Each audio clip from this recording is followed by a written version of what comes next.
Alors, nous avons assisté tout à l'heure à une session très intéressante où il y avait des données que beaucoup de gens attendaient sur un nouveau médicament qui a déjà été testé, mais dont là maintenant les résultats fournissent, enfin, en tout cas donnent de l'espoir aux malades de Crohn.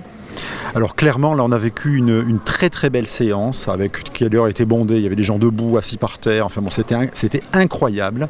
Et c'était incroyable en particulier grâce à cette présentation sur le Mongersen, qui est un médicament qui a beaucoup fait parler de lui il y a 2 ans, puisqu'il y avait une étude italienne qui avait montré des résultats d'efficacité assez inédits dans la maladie de Crohn.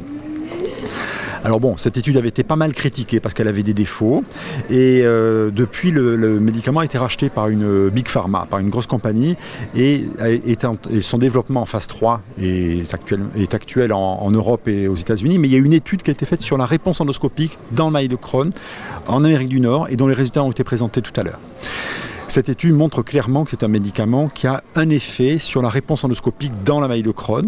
Et alors, ce qui est vraiment intéressant, c'est que c'est un médicament qui est donné par voie orale et qu'on le donne 4 semaines, 8 semaines ou 12 semaines.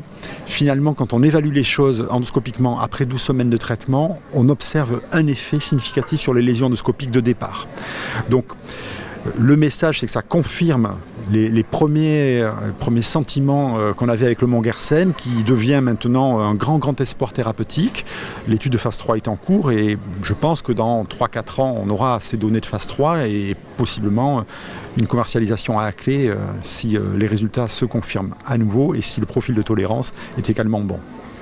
Alors, vous disiez un essai clinique partout dans le monde, avec plus de 1000 patients qui seront inclus dans cet essai clinique. Donc en France, il y a aussi des centres qui incluent des patients dans cet essai clinique. Alors cet essai de phase 3, il a pour but de comparer le Mongersen à du placebo, mais il y a plusieurs doses de traitement chez les patients qui ont une maladie de Crohn en échec avec les traitements habituels.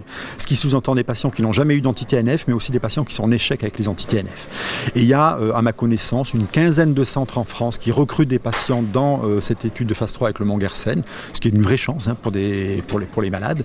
Alors il faut bien sûr remplir un certain nombre de critères qui permettent d'être incluables dans un essai thérapeutique. Il faut être un peu un malade idéal, mais après quoi, c'est vraiment une chance et ça permet d'avoir ce traitement probablement avant tout le monde quand on en a besoin. Et alors, dernière question.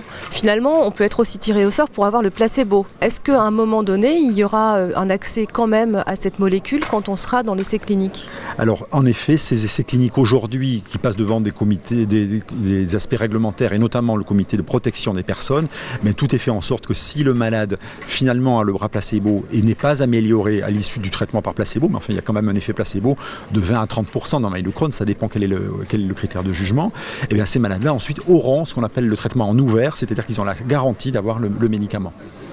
Merci beaucoup.